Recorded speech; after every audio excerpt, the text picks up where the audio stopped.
Língua portuguesa. O papel da conjunção na trama do texto. Videoaula. Entra a vinheta com círculos sobrepostos e surge a apresentadora. Olá! Seja bem-vindo à nossa videoaula de português. Você sabia que a palavra texto tem a mesma origem da palavra tecido? Ela vem de um termo em latim que significa entrelaçamento, tecido. E é muito interessante pensar no texto como uma trama de fios que vão se entrelaçando para construir um sentido. Tecer significa entrelaçar, ou seja, manusear os fios para compor um tecido. Você sabe como funciona um tear? Ele pode nos ajudar a compreender essa ideia. Vídeo de uma mulher tecendo.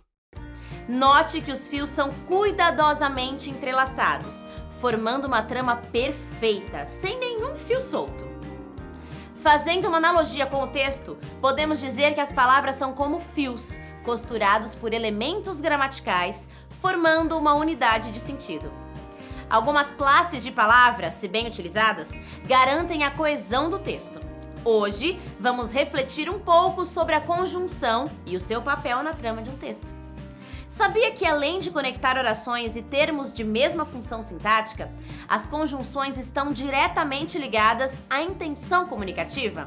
Por exemplo, embora e mas são conjunções usadas para conectar orações com ideias opostas.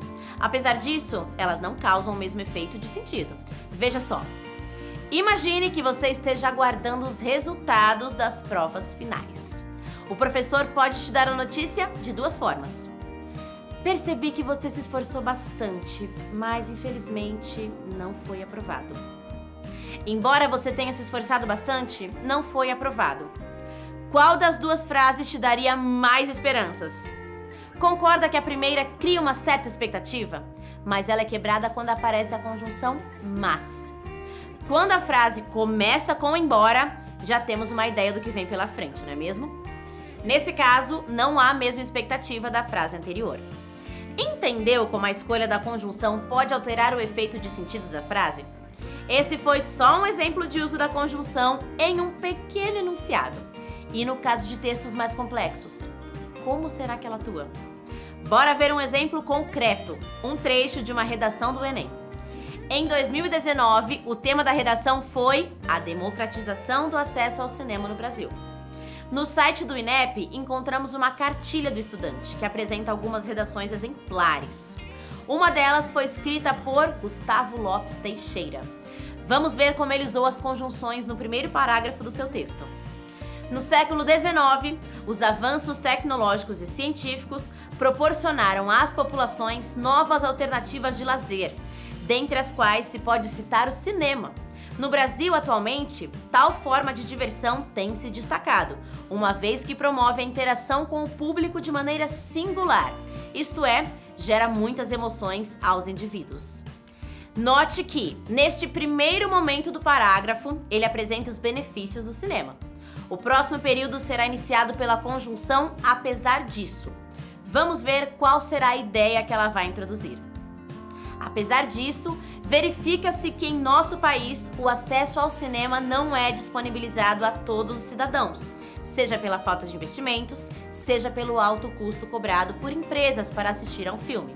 Assim, tendo em vista a importância desse lazer, ele deve ter seu acesso democratizado a partir da resolução de tais entraves. Percebeu que agora o autor da redação está apresentando a problemática, ou seja, a falta de democratização do cinema? A conjunção, apesar disso, que é concessiva, introduziu uma ideia oposta à anterior. Ele ainda usa o par seja de conjunções alternativas para apresentar as possíveis causas do problema.